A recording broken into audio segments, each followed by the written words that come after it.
चार अंग्रेजन जेठानी ने खुलवाया मुस्लिम देवरानी का रोजा।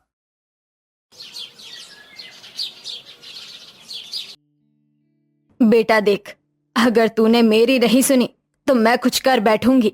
माँ, इतने सालों से मैं आप कहीं तो सुनते आया हूँ, लेकिन आपको भी तो मेरी खुशियों के बारे में सोचना चाहिए। इस मुस्लिम लड़की से शादी करके तुझे क्या खुशी मिलेगी? जरा मेरी रेपुटेशन के बारे में सोच। अरे मैं किसी को मुंह दिखाने लायक नहीं बचूंगी। माँ, आप ऐसा क्यों सोचती हो?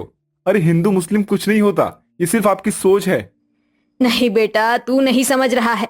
जब समाज में पता चलेगा कि हमारे घर में मुस्लिम बहू है तो क्या बवाल होगा, तू नहीं जानता।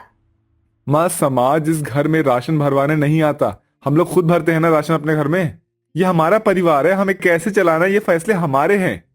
तू इस लड़की को ले जा यहाँ से, जहां से लेकर आया है इसे वहीं छोड़ा। ठीक है माँ, अगर आपको यही ठीक लगता है ना तो मैं भी इसी लड़की के साथ जा रहा हूँ। विनय फसाना के साथ घर से हमेशा हमेशा के लिए चला जाता है। तभी सुजाता की चारों अंग्रेजन बहुएं उससे कहती है, ओह गॉड सासू मॉम, आप ऐसे कैसे कर सकती हो? आपकी आंखों के सामने आपका बेटा जा रहा है।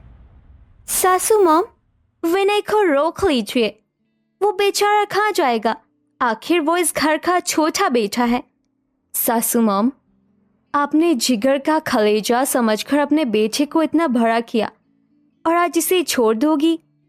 सासू मॉम, बस बस करो, मुझे पता है तुम क्या बोलने वाली हो।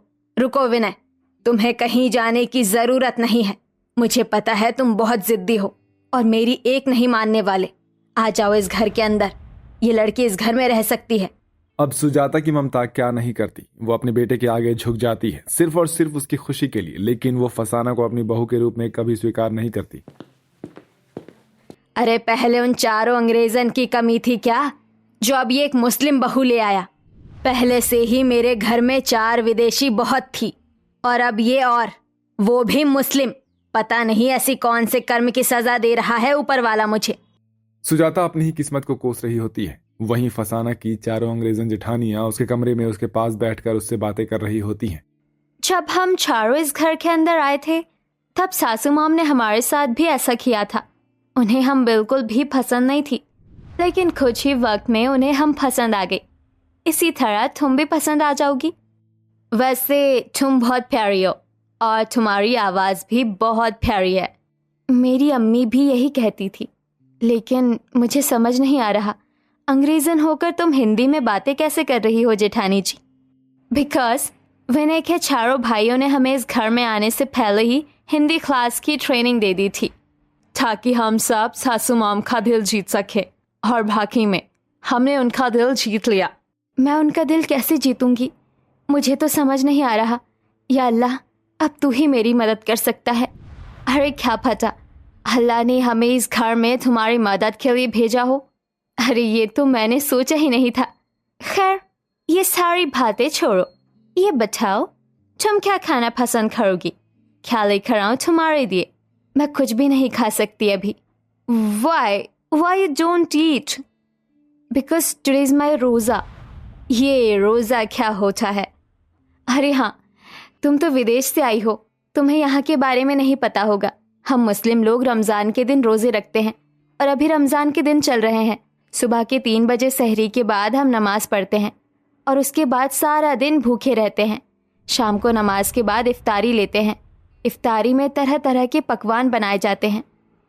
ओह माय गॉड, ये तो बहुत इंटरेस्टिंग लगता है। कमरे के बाहर खड़ी हुई सुजाता ये सारी बातें सुन लेती है, जिसके बाद वो कमरे के अंदर जाकर फसाना से कहती है, देखो लड़की, ये तुम्हारा मुस्लिम घर नहीं है, इसलिए तुम यहाँ रोजे नहीं रख सकती हो। यह हमारा हिंदू परिवार है और यहाँ हमारे हिंदू ही रीति रिवाज चलेंगे। कान खोल कर सुन लो, आगे दोबारा मुझे बताने की जरूरत नहीं पड़नी चाहिए। इस तरह सुजाता फसाना को धमकी देकर चली जाती है। परेशान मत हो, तुम्हारी मदद करने के लिए तुम्हारी अंग्रेजन जेठानियां है। हाँ, हम चारों तुम्हारी जेठानी तुम्हारी मदद जरूर करेंगी। हम सब तुम्हारी मदद करेंगे रमजान के रोजे रखने में। पहले दिन पर ही फसाना इतना कुछ सुन लेती है, लेकिन फिर भी उसे अपनी सास की बात का बुरा नहीं लगता। सारा दिन भूखे रहने के बाद फसाना अपने कमरे में शाम की नमाज पढ़ रही होती है। या अल्लाह, मुझ पर रहमत कर और मुझे इतनी शक्ति दे कि मैं अपनी हिंदू सास के साथ इस घर में रह सकूं, क्योंकि उन्हें मैं बिल्कुल भी पसंद नहीं। काश कि मैं अपनी सास को पसंद आ जाऊं और वो मेरे साथ अच्छे से व्यवहार करने लगे। फसाना जैसे ही अपनी नमाज पूरी करती है उसी वक्त वहां पर सुजाता आ जाती है। मैंने तुम्हें कहा था ना कि इस घर में तुम्हें अपने मुस्लिम रीति रिवाज के साथ नहीं चलना है। जैसा मैं कहूंगी वैसा ही होगा। आज तुम्हें खाने को कुछ नहीं मिलेगा, यही तुम्हारी सजा है।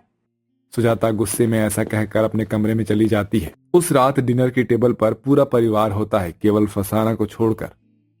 माँ कुछ ज्यादा ही गुस्से में नजर आ रही है। पता नहीं माँ को क्या हुआ है। ऊपर से फसाना भी कहीं दिखाई नहीं दे रही है।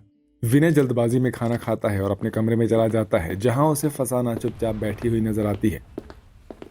क्या हुआ तुम्हें? क्यों इस तरह चुपचाप बैठी हो? और डिनर करने क्यों नहीं आई तुम? डिनर तो मैंने पहले ही कर लिया था। बहुत जोर से भूख लगी थी तो मुझसे रहा नहीं गया और मैंने खाना खा लिया। ओह अच्छा, तो ये बात है। चलो कोई बात नहीं। विनय ऐसा कहकर थोड़ी देर बाहर टहलने के लिए चला जाता है। उसके जाने के बाद इधर सबके खाने के बाद चारों अंग्रेजन बहू खाने की टेबल से सभी की थालियां उठाकर रसोई में रख देती हैं। तुम्हें पता है सासू माम ने फसाना को डांट दिया, इसलिए वो डिनर करने भी नहीं आई, क्योंकि उसे डिनर के लिए मना किया गया है। लेकिन आज उसका रोजा था, उसका रोजा खुलवाना तो बहुत जरूरी है। ठीक है, फिर हम जेठानी होने का फर्ज निभाएंगे और आज अपनी मुस्लिम देवरानी का रोजा जरूर खुलवाएंगे। एक काम करते हैं, झोली और मैं माजी के ऊपर नजर रखते हैं। जैसे ही माजी अपने कमरे में चली जाएंगी, जेनेलिया और मैडी तुम दोनों देवरानी के लिए उनकी इफ्तारी बनाकर तैयार कर लेना। फिर हम चारों माजी से छुप कर फसाना के कमरे में जाएंगे, उसका रोजा खुलवाएंगे। लेकिन माजी को पता चल गया तो? किसी को कुछ पता नहीं चलेगा। चलो अब तुम दोनों चले जाओ और माजी का ऊपर ध्यान रखना। डॉली और एलिना पहले तो सुजाता के ऊपर थोड़ा नजर रखती है। खाना खाने के बाद सुजाता अपने कमरे की तरफ जाती है। थोड़ी देर उसका ध्यान भटकाने के लिए वो दोनों बहाने से उसके कमरे में चली जाती है और उसके हाथ पैर दबाने लगती है। सासू मॉम, आप बहुत थक गई होंगी ना। आज हम आपका सर दबा देते हैं और मैं आपका पैर दबा देती हूँ।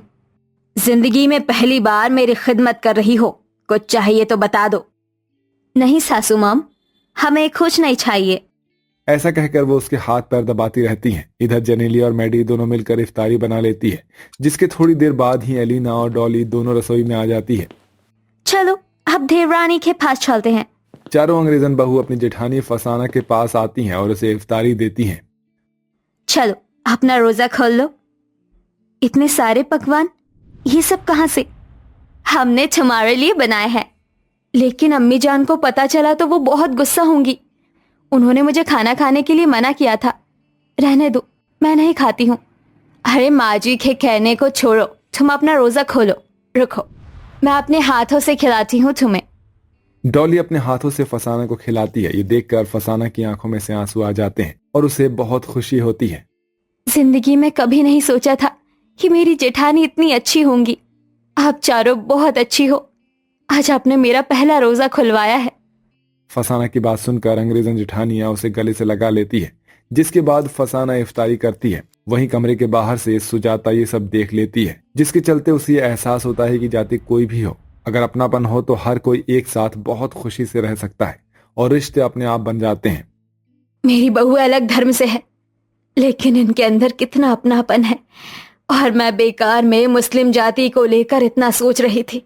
मुझे ऐसा नहीं करना चाहिए था। अगले ही दिन सुजाता फसाना से माफी मांगती है और उसे अपनी मर्जी के तरीके से रहने देती है। अब वो उस पर कोई भी रोक टोक नहीं करती, जिसके चलते सुजाता अपनी पांचों बहुओं के साथ खुशी खुशी रहने लगती है और फसाना भी अपने पूरे रोजे बड़े अच्छे से ससुराल में करती है।